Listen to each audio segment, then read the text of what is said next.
Hi, I'm Tricia Mitchell with Newswire LA, and we're here in the heart of Screenland at the Culver City Plunge for the Coast to Coast Swim Challenge charity event. All of this and more right after the credits.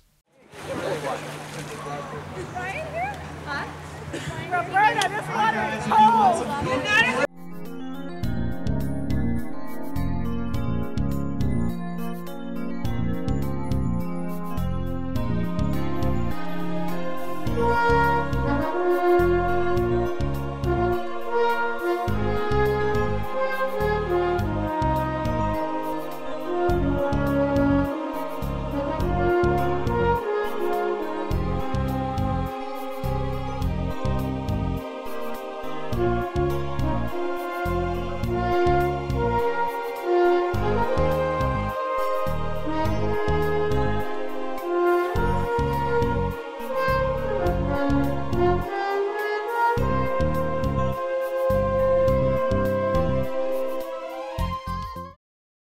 And now we're heading 30 minutes south to Culver City, where our Tricia Mitchell is attending the Coast to Coast Swim Challenge.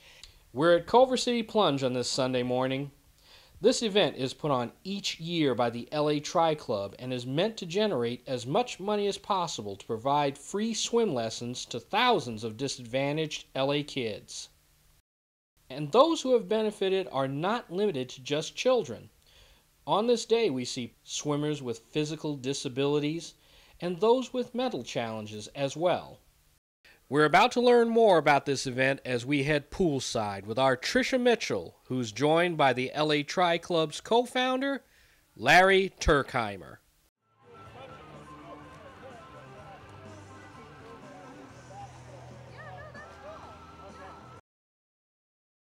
Hi, I'm Tricia Mitchell with Newswire LA, and I'm here in the heart of Screenland at the Culver City Plunge for an awesome charity event given by the LA Tri Club. And I stand here today with Larry Turkheimer, and he's going to fill us in on what this special event is about. Hi, Larry. How are you? All right, I'm doing great. Awesome. First of all, tell me about LA Tri Club. Well, LA Tri Club is now in its 12th year. We have over 1,800 members. Reaching as far north as the Santa Clarita Valley, going all the way down to the Orange County LA border, and then east to basically to Palm Springs.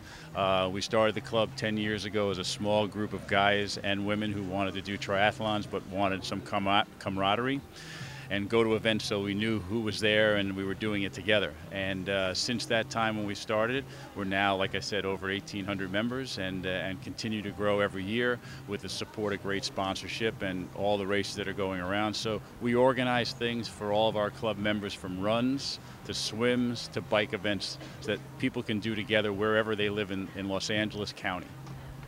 Awesome. And who came up with the idea to actually have an event like this? And tell us about the Coast to Coast Swim Challenge. Well, this Coast to Coast Swim Challenge was sort of an idea that was stimulated at a board meeting. We were sitting around as a group talking about certain things that we could do in the community. We had done a lot of different opportunities to give back, but we didn't have one that was named from us or that really addressed a major issue. We started to talk about swimming, something that a lot of people that are triathletes don't like to do to start with. And then we started to say, okay, how can we change this for kids so that they can grow up learning to swim, and if they want to become triathletes or they want to just be comfortable in the water, they can do that. And then somebody Googled something while we were sitting there that we found out that the #1 cause of death in Los Angeles and Los Angeles County and in California is accidental drowning among underserved children between the ages of 1 and 13. So we said, there's an issue that we can address. We can swim in a pool, raise money, and let the community know that we have dollars to provide free swim lessons for those kids who need it. Mom and dad can't afford to pay for it. And so we created the Coast to Coast Swim Challenge 3 years ago, and since then we've basically have raised enough money to teach over 1,600 kids in Los Angeles County how to swim and make them water safe and eliminate, for those children, the fear of drowning. And so from the very first year, which I know this is just the third year, up until now, approximately how much money have you raised? We've raised over $46,000, and we've distributed that money in a variety of ways to a school in South Central LA, the Bethune Middle School, to a school in Compton, I believe it's the Culver Elementary School in Compton. We've also provided free swim lessons here at the Culver City Municipal Pool. We've also received requests from other individuals who have mailed a request in, where we then write a check and we mail it to the pool where they're going to be taking the swim lessons. So we take care of the whole situation and try to make it as seamless as possible. Out of those 3 years that you've done this, how many kids have actually come back and said thank you, or you've actually seen maybe go further than that and actually join a swim club? Well, in the last 2 years of the program happening, and we've done some of the schools, I've gone to Bethune Middle School, which is kids from 6th to 9th grade, 6th to 8th grade. I've seen some of those kids who started 2 years ago and finished this past year now go on to the next level and go to a high school. And a couple of those young girls and young boys have come up to me at the end of the program when we give them goggles and swim caps as a graduation gift, and have said, when I go to my high school, I'm going to join the swim team. Or when I go to my high school, now I feel comfortable in joining the water polo team. Or a young girl came up to me and said, you know, thank you very much for introducing me to the water, because I always wanted to be an oceanographer, but I was afraid of the water, so I knew I couldn't be an oceanographer because I couldn't swim. So that's really what it's all about. When we look at this program and we're able to give back to the community and see some of these kids who definitely would not have this opportunity and turn around and give them back, who then give back to us as a reward to say, I'm water safe, I don't have to worry about drowning, I can go with my parents to the pool, to the lake, to the ocean. That's what it's all about at the end of the day. Awesome.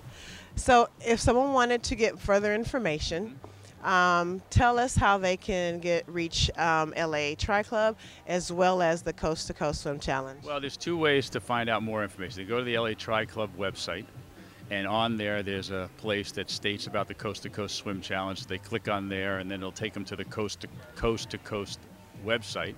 And there's a downloadable application for scholarships. There's a downloadable application for programs, and there's also a place that if someone wanted to make a contribution to the program, they can do that on our virtual site as well. If you want to go to Coast, it's Coast and the number 2, coastswim.com. And you can find out all the information about how to receive a scholarship to swim for the summer. Awesome. Thank you, Larry, for speaking to us. So are we ready to get our swim on now for the cause? I want to see you out there and swim at least 8 miles. 8 miles? Oh, that's a bit much. I might give you 2,000 miles. I can give you a mile. There we go. I can definitely give you a mile. And we appreciate you guys coming out today. Thank you. Thank you so much for speaking with us. Reach out to us, and we can provide more kids in Los Angeles County the opportunity to swim. Yes, I'm looking forward to this growing and getting even bigger. Thank you. Okay, awesome. All right.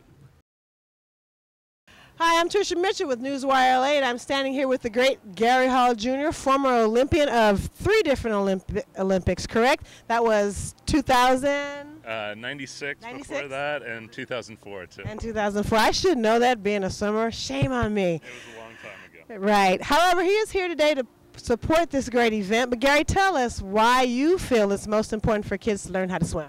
Yeah, swimming's a great pastime. It's a great activity. It's a great way to deal with stress. It's a great social outlet, and it's great for your health too. And drowning prevention is really important. And so, to have pools engaged and be part of the community is a big effort within the sport of swimming these days.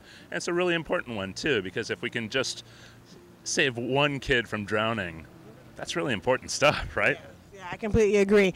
So now that you are, I'm assuming you're retired? From the sport of swimming. From the sport of swimming. What is it you do in your pastime that still kind of touches back with swimming? You know, I am involved in the sport peripherally, and it's mostly as a fan these days. I've been to the Beijing and London Olympics to cheer on Team USA, just like everybody else in this country, and have a lot of fun doing it, too.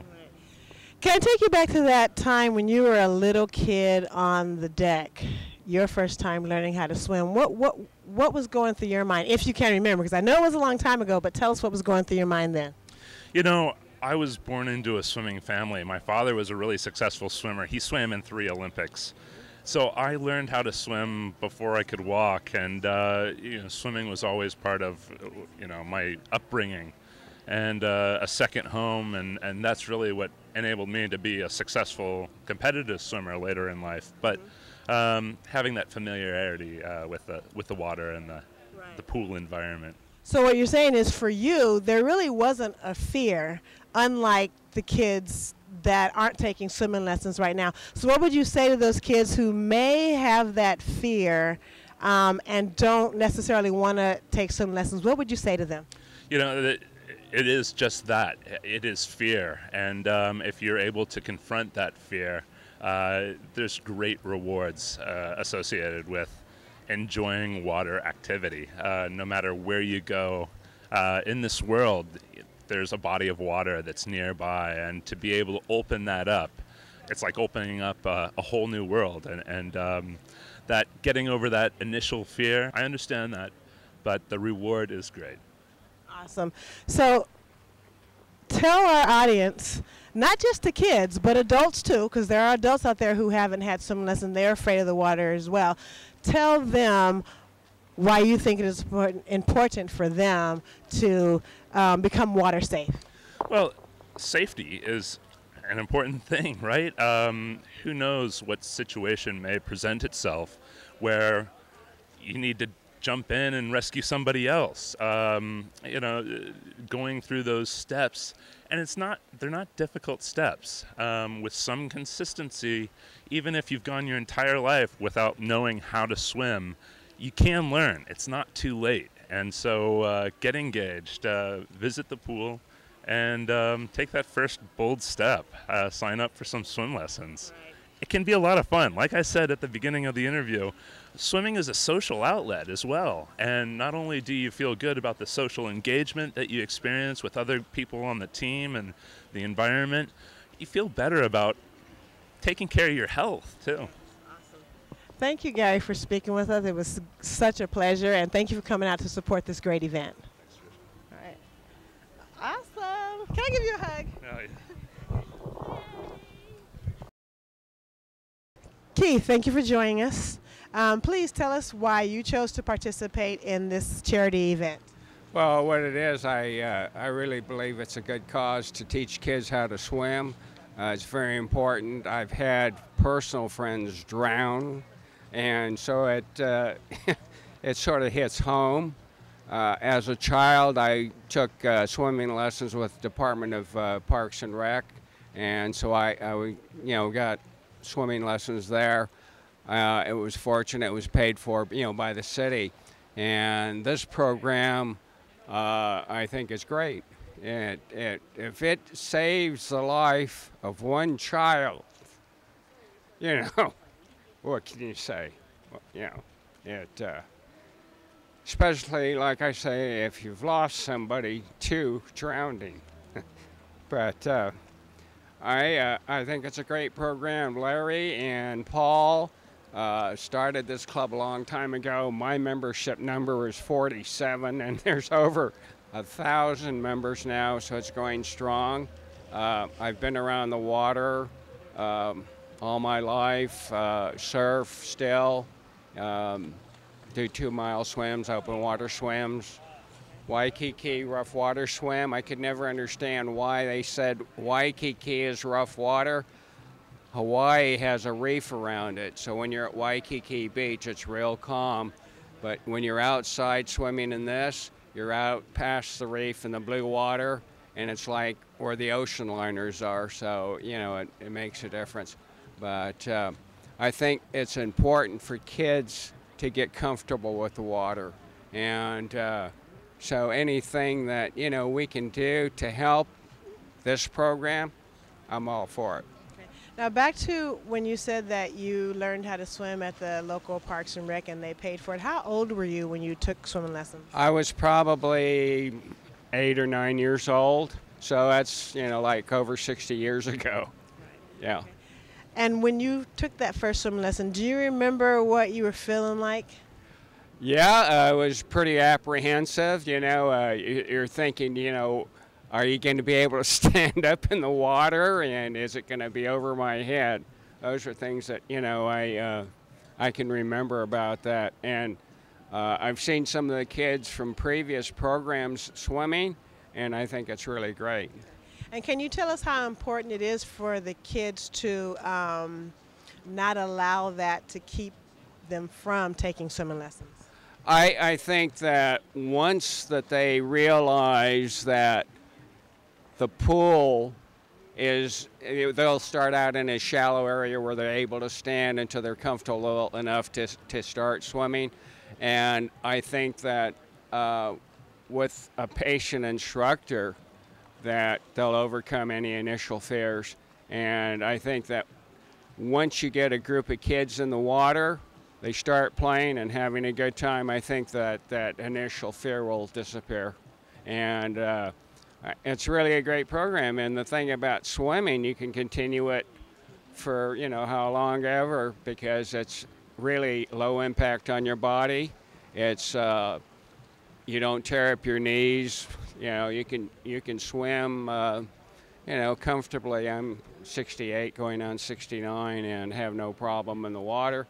Running, got a lot of injuries from running, and you don't have that in the water.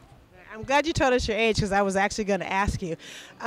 You said that you surf. You're 69 and you still surf. Can you tell us where you actually surf?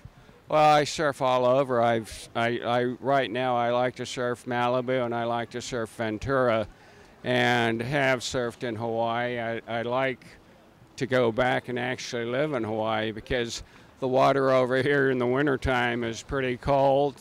You know, you go to Hawaii in December, you can be surfing in your trunks. Over here, you're wearing a wetsuit, and you get an ice cream headache when you go in. Your hands freeze. But no, I'll just continue swimming and surfing until, you know, they put me into the ground. Awesome. Yeah. Awesome. Thank you, Keith, for speaking with us. I'm glad that you're here to support this event, and I hope to see you again. Okay, thank you. You're welcome. Bye-bye. Hi, I'm standing here with Emma. Emma, hi, how are you? Awesome. Tell us today about why you're here to participate in this event. I'm here to raise money for people who can't afford swim lessons, so they have a chance to learn how to swim. Okay. And what made you decide that you wanted to help? Well, I just like helping out, and I volunteer for charity, so I just thought it was nice to help out. Okay. Now, I understand that you've actually gone out and raised some money. Tell me about that. Well, I just thought it was nice to raise some extra money, so I do more than just swim to raise money for them. So. Okay. And so what did you go around to your neighborhood, or did you go to school? Well, my mom asked some people, and they said, yeah, and they just donated some money. So. Right. And can you tell me how much you raised? I think it was like $100. Awesome. And how many days did it take you to do that? A week. About a week? Yeah. Awesome. Now, how many laps do you think you're going to swim today? I don't know. I guess maybe 100. I don't know. Wow, 100. That's more than I plan to swim. That's pretty awesome. Can I get a high five on that? Very, very awesome. So tell me, what would you want to say to kids that might be watching the show about learning how to swim? I guess don't give up, because you can always try harder. Thank you for talking with us, Emma, and I see you in the pool. All right.